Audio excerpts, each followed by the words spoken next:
L'invité du jour, eh bien, c'est un grand spécialiste de l'histoire du Bitcoin. Rémi Forte, bonjour.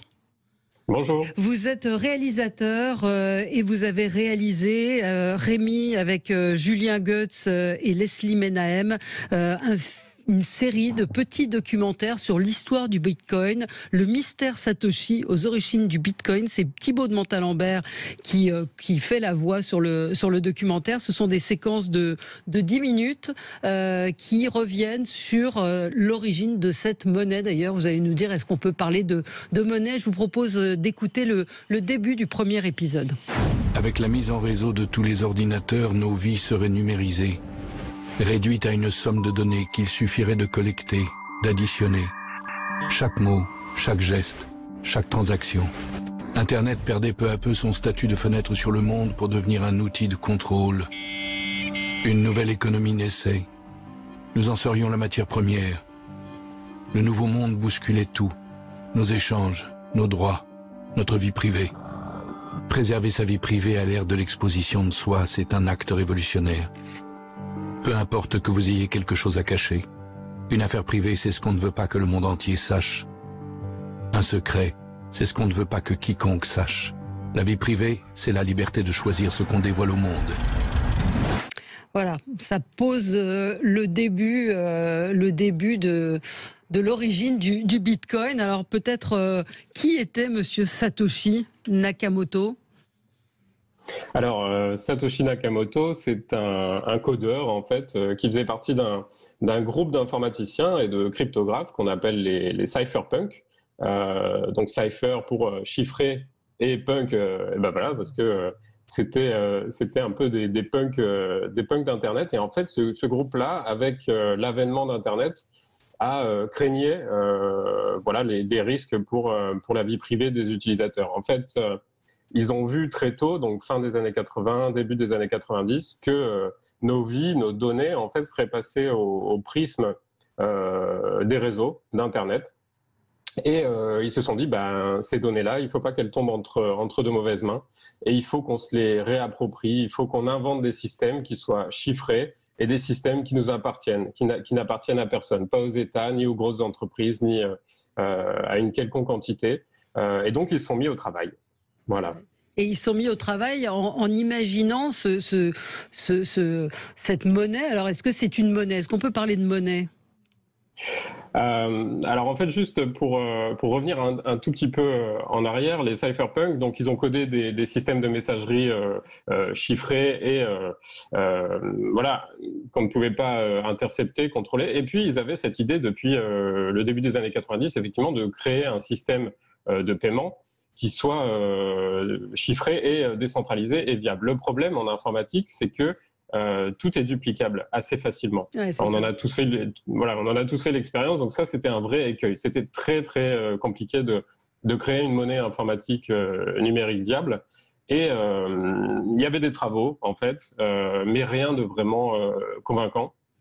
Et puis tout d'un coup, en octobre 2008, on a un inconnu du nom de Satoshi Nakamoto, qui publie son white paper. Donc c'est la bible en fait du Bitcoin, quoi. C'est en gros, il explique dans les grandes lignes comment fonctionne le Bitcoin. Et ensuite, en janvier 2009, il lance le programme. Et voilà, c'était lancé. Donc pour vous répondre, c'est vrai que le Bitcoin, est-ce qu'on peut dire que c'est une monnaie? En fait, le Bitcoin, c'est tellement nouveau. C'est quelque chose c'est vraiment, ça révolutionne tellement de choses, ça change tellement de choses. C'est quelque chose qui est encore en cours. Je pense c'est à la fois une monnaie, c'est à la fois un actif financier, c'est à la fois une réserve de valeur. Voilà, c'est difficile en fait de définir le Bitcoin. Avant tout, c'est un système pour s'échanger de la valeur de façon décentralisée et sûre. Et surtout c'est absolument abyssal, hein, oui. Ce que ça entraîne. Ah oui, alors déjà pour nos auditeurs, dès ce soir, ça va être disponible sur arte.tv et également sur YouTube. C'est déjà disponible. C'est déjà disponible. C'est vraiment un travail extraordinaire, graphique aussi. Bravo pour votre réalisation. Il faut vraiment regarder. Et puis alors, ça dure très vite, 10 minutes. Donc vous pouvez vraiment le regarder dans le bus, dans le métro. sur votre portable. C'est vraiment pratique. Bravo à Arte aussi de mettre la télé sur le numérique et pas simplement en streaming, enfin en télé normale. Moi, je voulais vous dire, ce qui était fascinant, c'est que lui, en fait, il est assez utopique. C'est-à-dire que on pourra le dire, ça a été dévoyé le Bitcoin, mais lui derrière, c'était, j'ai parlé de gilets jaunes tout à l'heure, mais c'était ça, c'est-à-dire qu'il voulait vraiment qu'on puisse échanger des monnaies et d'être libre de discuter en dehors des États et des banques. C'est assez bien expliqué, oui. Oui, c'est exactement ça. Il y avait cette crainte que l'argent se numérise et que du coup, toutes nos données transactionnelles puissent être éventuellement interceptées par des États, par des grosses entreprises. Et puis qu'on sache qu'est-ce qu'on consomme, à quel moment on les consomme, à quel moment on a acheté un livre. Oui, c'est ça. Il y a une phrase dans le documentaire qui dit « Quand on trace votre argent, on sait toute votre vie ». Ouais, c'est ça. En fait, pour les cypherpunks, la surveillance, c'est le gros danger, quoi, parce que c'est ce qui permet le contrôle. Enfin voilà, c'est quelque chose qui les travaille, qui leur fait très peur. Et voilà. Et Satoshi Nakamoto arrive avec cette solution qui permet de s'échanger de la valeur. Et qui incarne en fait la confiance dans un programme informatique, quoi, parce que une monnaie repose sur la confiance. Oui, avec tout ce que ça comporte d'incertitude, justement. Cette confiance, parce qu'au départ personne n'y croyait. Il faut dire que ça, vous l'avez un petit peu évoqué. Il y a eu quoi, 13 ans, c'est ça, de recherche, plus d'une dizaine d'années de recherche avant d'arriver à créer le Bitcoin. Oui, en fait, Satoshi Nakamoto, il a combiné des différentes inventions donc issues du mouvement cypherpunk et il a réussi à créer le Bitcoin. Et quand ça sort en 2009, en fait, c'est vraiment un outil de niche. C'est quelque chose qui n'est pas très connu. Il y a quelques informaticiens qui y croient, mais il y en a beaucoup d'autres qui se disent mais non, ça fait 15 ans qu'on essaye, ça ne marche pas, donc pourquoi le Bitcoin fonctionnerait? Et puis l'histoire a prouvé que finalement le Bitcoin, ça fait 13 ans que ça tient. En fait, un anonyme a complètement bouleversé une technologie vieille de plusieurs milliers d'années, l'argent, et on ne sait pas qui c'est, quoi. Moi, c'est une histoire qui me fascine toujours autant. Ouais. Oui, et puis non seulement on ne sait pas qui c'est, mais en fait le Bitcoin, il appartient à personne. Et c'est ça la grande force, c'est-à-dire que même lorsque le Bitcoin est utilisé pour acheter de la drogue ou des armes, puisque c'était un des premiers usages, puisque justement c'était pas traçable, et derrière il y avait aucun responsable, puisque derrière le Bitcoin il y a personne, c'est ça? Oui, c'est ça. En fait, le Bitcoin, il appartient à sa communauté. Il appartient à ceux qui font tourner le programme, donc les mineurs, les utilisateurs. C'est vraiment, il n'y a pas d'entité centrale. Les mineurs, c'est pas les moins de 18 ans. Non, les mineurs, c'est ceux qui vont agrémenter les Bitcoins, pour ceux qui nous écoutent. Ouais. Allez-y.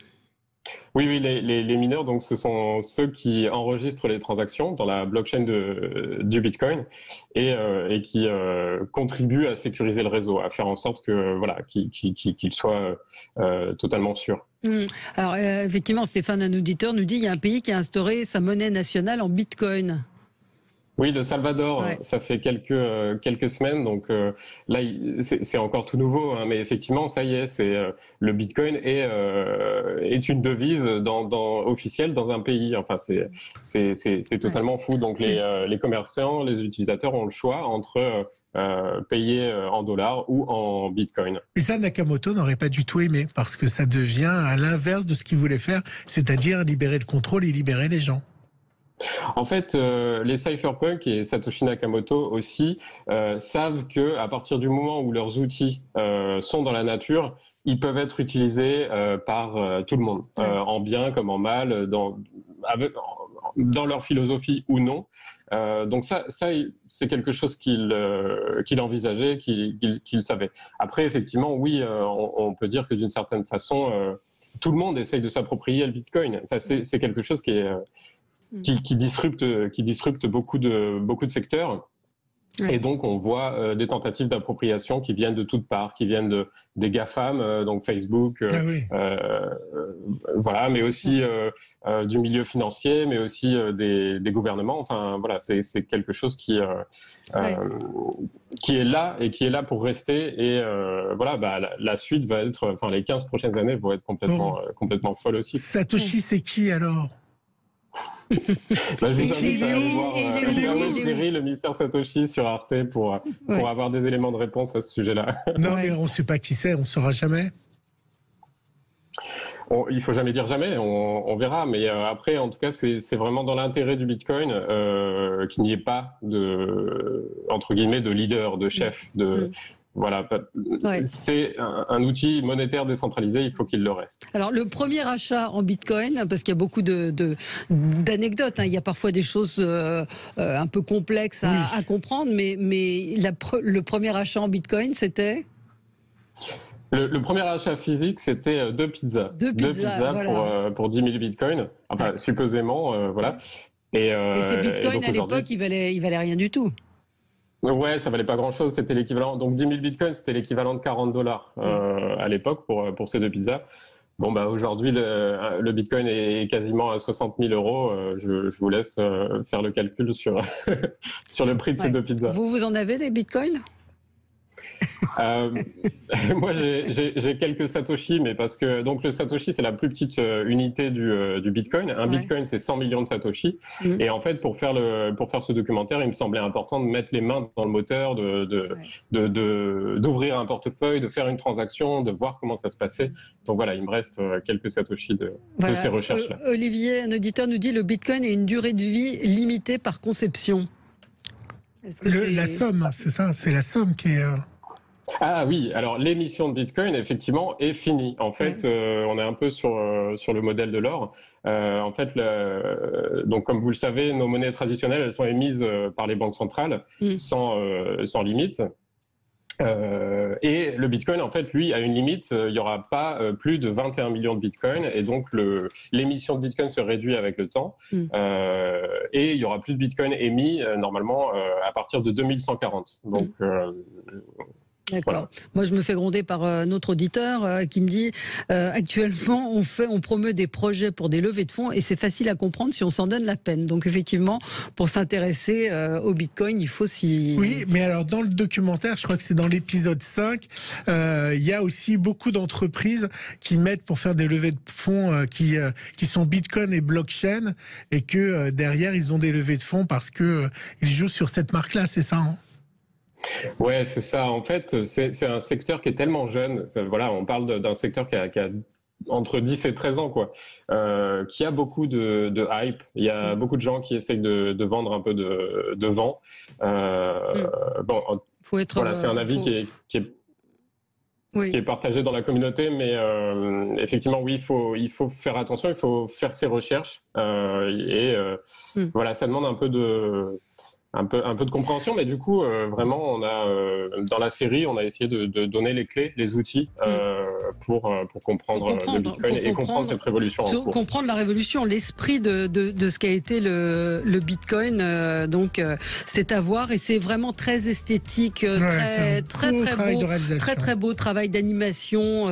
Il faut le dire. Donc, c'est sur Arte. La voix de Thibaut Montalembert. Thibaut de Montalembert, qui est quelque chose d'un peu mystérieux et inquiétant. Bravo à vous, Rémi Forte. Bravo à Julien Goetz et puis Leslie Menahem qui a également travaillé avec vous. Donc sur Arte, c'est déjà possible d'y accéder. C'est c'est encore une fois 10 minutes, donc ça se regarde assez facilement. Arte.tv, YouTube. On va parler d'autres. Merci à vous, merci. On va parler d'autres coulisses qui sont celles-là beaucoup plus concrètes et beaucoup plus terre à terre, quoique tout aussi mystérieuses.